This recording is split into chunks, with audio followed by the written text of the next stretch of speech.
વડોદરા મહાનગરપાલિકા દ્વારા સ્વચ્છ ભારત અભિયાન અને દબાણ દૂર કરવાની ઝુંબેશ અંતર્ગત શહેરમાં કડક કાર્યવાહી હાથ ધરવામાં આવી છે. આ દરમિયાન આજે કિશનવાડીથી યાકુતપરા રોડ પર આવેલા એક ગેરેજ સામે કાર્યવાહી કરતા પાલિકાએ સંચાલકને સ્થળ પર જ ₹50,000નો દંડ ફટકાર્યો હતો. કિશનવાડી યાકુતપરા માર્ગ પર આવેલા એસવી મોટર્સ દ્વારા રસ્તા પર આડેધડ વાહનો પાર્ક કરી દબાણ ઊભું કરવામાં આવ્યું હતું. ઉપરાંત આસપાસ ગંદકી ફેલાતી હોવાની ફરિયાદોને પગલે પાલિકાની ટીમે સ્થળ પર જ પહોંચી તપાસ હાથ ધરી હતી. આ તપાસ દરમિયાન જાહેર માર્ગ ઉપર વાહનોનો કબજો અને સ્વચ્છતાના નિયમોનું ઉલ્લંઘન સામે આવતા પાલિકાએ ગેરેજ સંચાલક સામે દંડાત્મક કાર્યવાહી કરી હતી. પાલિકાએ સંચાલકને ₹50,000નો દંડ ફટકારવા ઉપરાંત 12 કલાકની સમય મર્યાદા પણ આપી છે. ચેતવણી પણ આપી છે કે નિર્ધારિત સમયગાળામાં જાહેર રસ્તા પર રાખવામાં આવેલા વાહનો દૂર કરવામાં નહીં આવે તો પાલિકા દ્વારા તમામ વાહનો ટોઈંગ કરીને જપ્ત કરવામાં આવશે અને વધારાની કાયદેસરની કાર્યવાહી પણ હાથ ધરવામાં આવશે.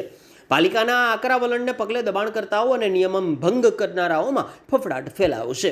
સ્થાનિકોએ પણ જાહેર માર્ગો ખુલ્લા રાખવા સ્વચ્છતા જાળવવા માટે કરવામાં આવતી કાર્યવાહીને આવકાર આપ્યો છે.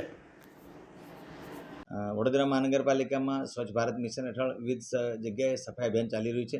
માનનીય કમિશનર સાહેબની સૂચના છે કે તમામ સિનિયર અધિકારીઓ પણ સવારે 7, 7:30 વાગે મોર્નિંગ વિઝિટમાં જાય અને કડક કાર્યવાહી કરે. તેના ભાગરૂપે આજરોજ અમે સવારમાં મોર્નિંગ વિઝિટમાં હતા. તે દરમિયાન કિશનવાડીથી યાકુતપુરા રોડ જે છે તેના પર એક એસવી મોટર્સ નામના જે બિઝનેસમેન હતા તેમણે મોટા પ્રમાણમાં રોડ પર દબાણ અને ગંદકી કરેલ હોવાનું માલુમ પડતા તમામ અમારા અધિકારીઓ, દબાણ શાખાની team, assistant commissioner, road officer, sanitary inspector અને તમામ અધિકારીઓ સાથે મળીને એના પર કાર્યવાહી કરેલ છે અને તેને ₹50,000નો દંડ વસૂલ કરેલ છે સ્થળ પર.